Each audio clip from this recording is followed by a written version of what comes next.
Welcome to PM Ready, your guide to becoming PMP certified. This is the lesson that covers the process table in depth. Part 1. This lesson covers the PMI process table in more depth, but not in isolation.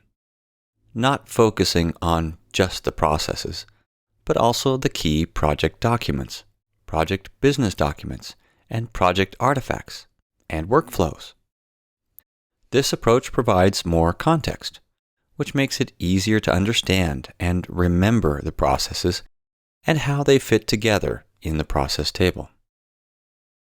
Oftentimes, whether in the middle of a project or during the PMP exam, recognizing, identifying, and solving project management issues requires that you figure out where you are in the project. That is, which process group and which knowledge area are most relevant to the problem. This will help you to more quickly and effectively identify the tools and techniques that can help you solve the problem. This lesson also covers some techniques for remembering the names of the processes and where they fit in the process table. Then there's the question that so many people have. What order should these processes be done in? Many questions on the exam provide a situation and then ask you what you should do next. Finally, this lesson includes some tips that will help you on the PMP exam, and these are included along the way. Remember this? It's the PMI process table from page 25 of the PMBOK guide. Only this time, I have added a bit to it. Those cells or boxes in this table that have no processes, I've grayed out and added a large number. The rest, which have processes, I have highlighted in green. As you can see, there are 8 cells or boxes in the Initiating Process Group column that have no processes. There are only 2 processes in the Initiating Process Group: Develop Project Charter and Identify Stakeholders. Visualizing this large 8 in this column will help you remember this. In the next column, we have the Planning Process Group. Every knowledge area has planning processes. In the Executing Process Group, all knowledge areas have processes except for Scope, Schedule, and Cost, which are managed in the Direct and Manage Project Work process, which is part of the Integration Management knowledge area. As with the Planning Process Group, each of the 10 knowledge areas has at least one process in the Monitoring and Controlling Process Group. Finally, the large 9 in the column under the Closing Process Group will help you to remember that there is only one closing process, and it's the Close Project or Phase process. And if there's only one, it makes sense that it would be in the Integration Management knowledge area. Looking at this process table from the other direction, by rows or knowledge areas, Integration Management is the only one of the 10 knowledge areas that has processes in all 5 process groups. Stakeholder Management is the only knowledge area that has processes in 4 of the 5 process groups. Visualizing this process table this way and looking at it from the direction of both columns and rows should help you to remember and orient yourself within the process table when managing projects or taking the PMP exam. And you don't need to necessarily remember the order in which the knowledge areas are listed: integration, scope, schedule, cost, quality, resource, communications, risk, procurement, and stakeholder. It's enough to remember that integration is special, so it has all 5 process groups, that stakeholders are special with 4, and that all of the rest have 3, except for scope, schedule, and cost, which have 2. This is Table 4-1 from page 89 of the PMBOK Guide. It lists most of the key documents covered in the PMBOK Guide.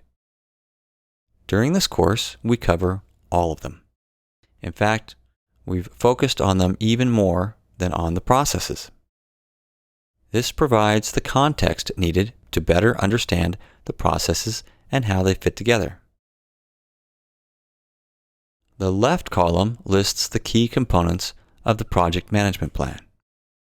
Remember that the PMBOK Guide and the Project Management Standard provide a summary of best practices, not a strict specification of what can and cannot be included in your project. This list of components of the project management plan includes those subsidiary plans and other components that are beneficial to most projects most of the time. Your projects may not always have all of them, and some projects may have other components not listed here. The right column lists the other project documents that are also useful on most projects most of the time.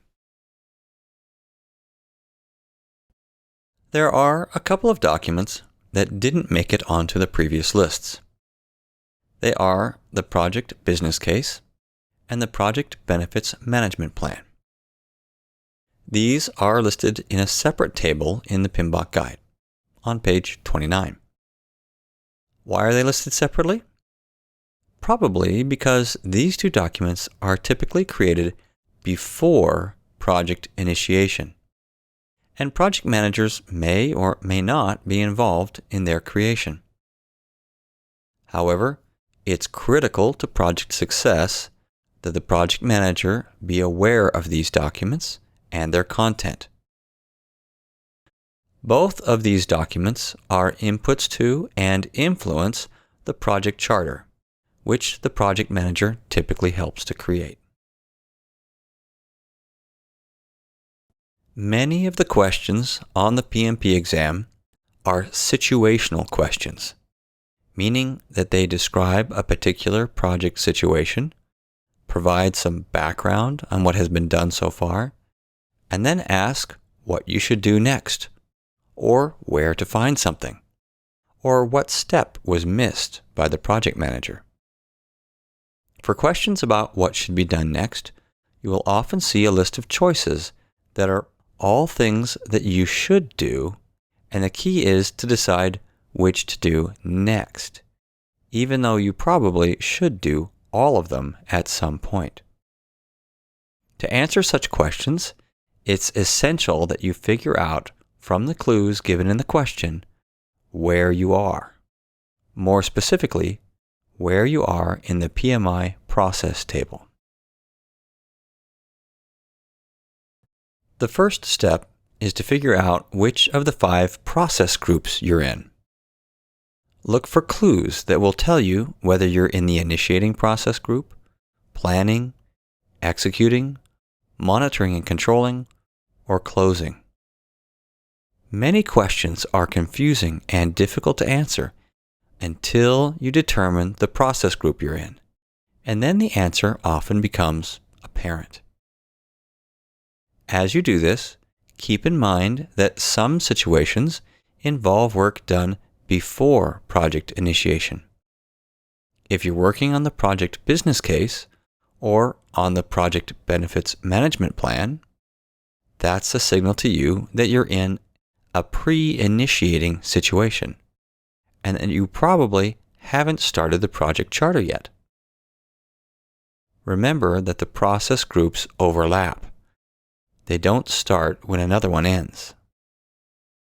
Also remember that the monitoring and controlling processes include the management of changes to the plan, which means that when you're in the middle of the project and there's a change that needs to be made, it's handled primarily by the monitoring and controlling processes, which may use some of the planning processes, tools, and techniques.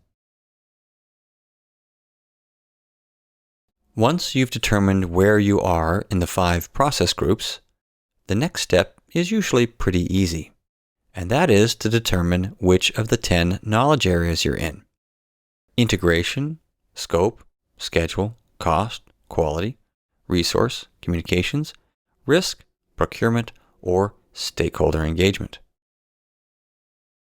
Having determined both the process group and the knowledge area, you'll then be oriented to the correct cell or box in the process table. You'll be surprised how much clarity it adds to the situation and how much easier it is to answer difficult questions once you know where you are in the process table. In many cases, the knowledge area you're in may pop out at you right away. However, it's a good idea to double check this after you've determined the process group. This is particularly important for those process groups that don't have processes in every knowledge area.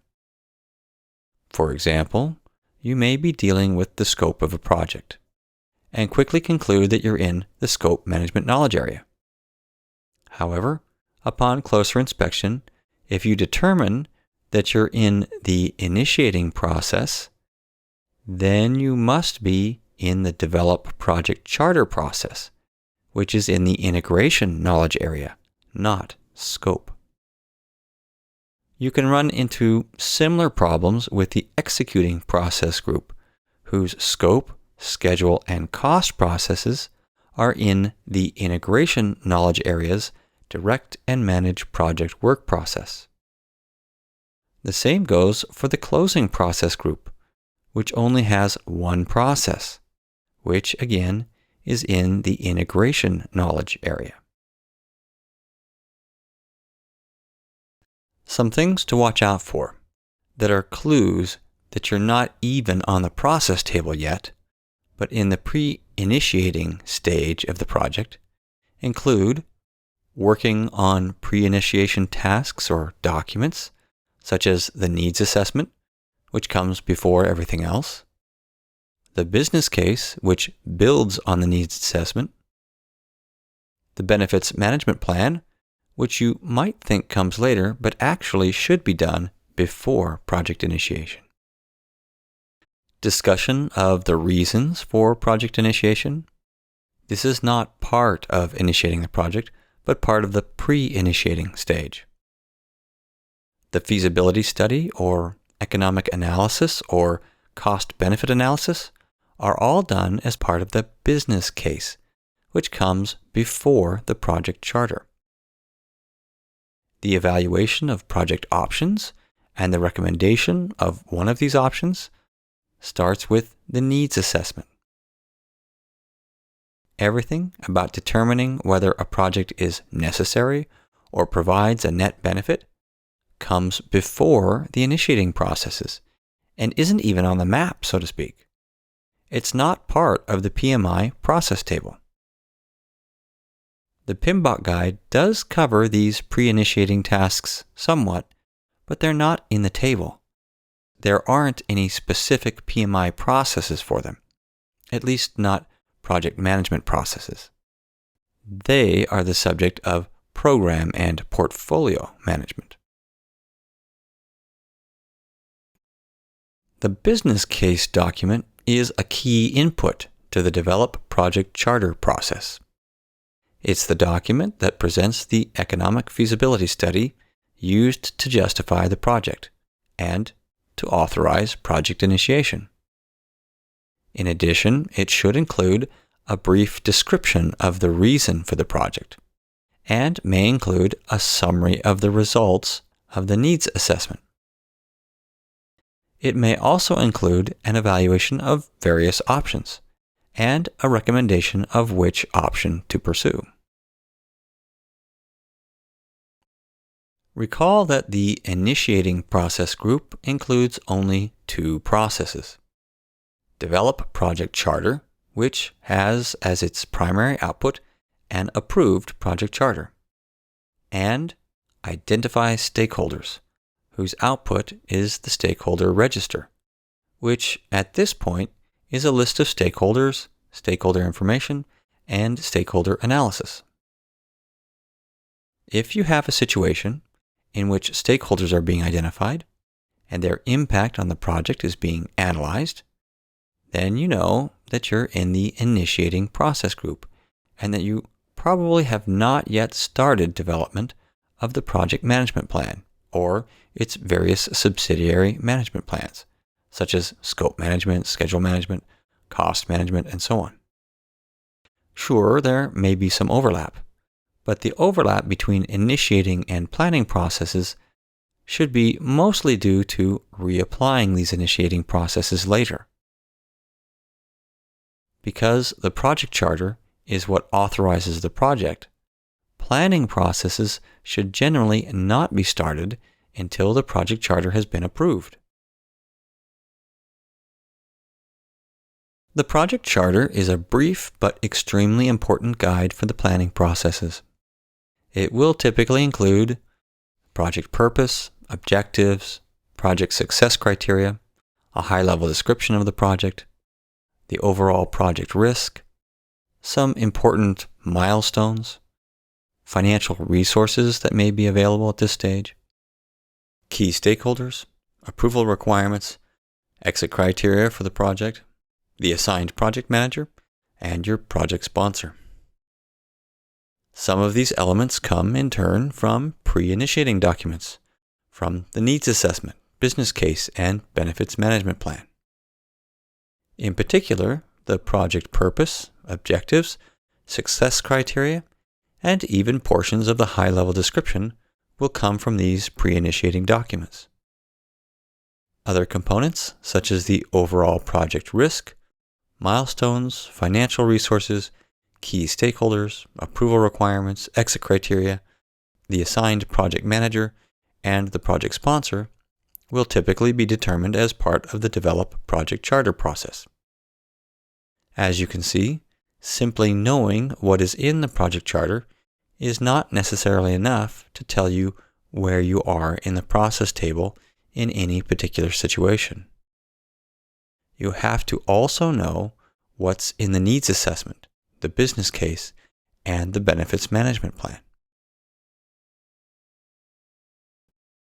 Once you've finished with the initiating process group and the two processes that are part of that group, develop project charter and identify stakeholders, you then move into the planning process group. Keep in mind that all knowledge areas, all 10 of them, have planning processes. These start with the integration knowledge area's develop project management plan process. This generates the overall project management plan, which includes all of the subsidiary plans that come from all of the other knowledge areas.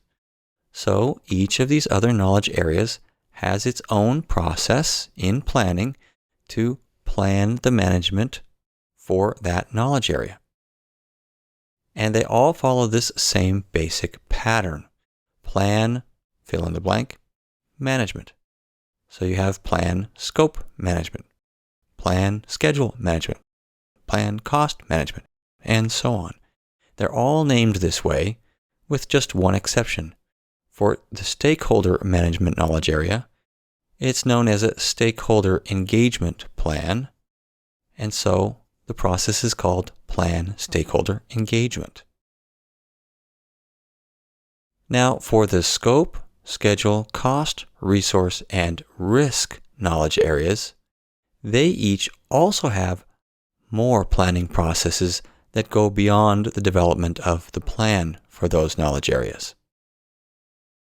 On the other hand, integration, quality, communications, procurement, and the stakeholder knowledge area don't have any other additional planning processes beyond the development of the plan for each of those knowledge areas. And this is the end of part 1.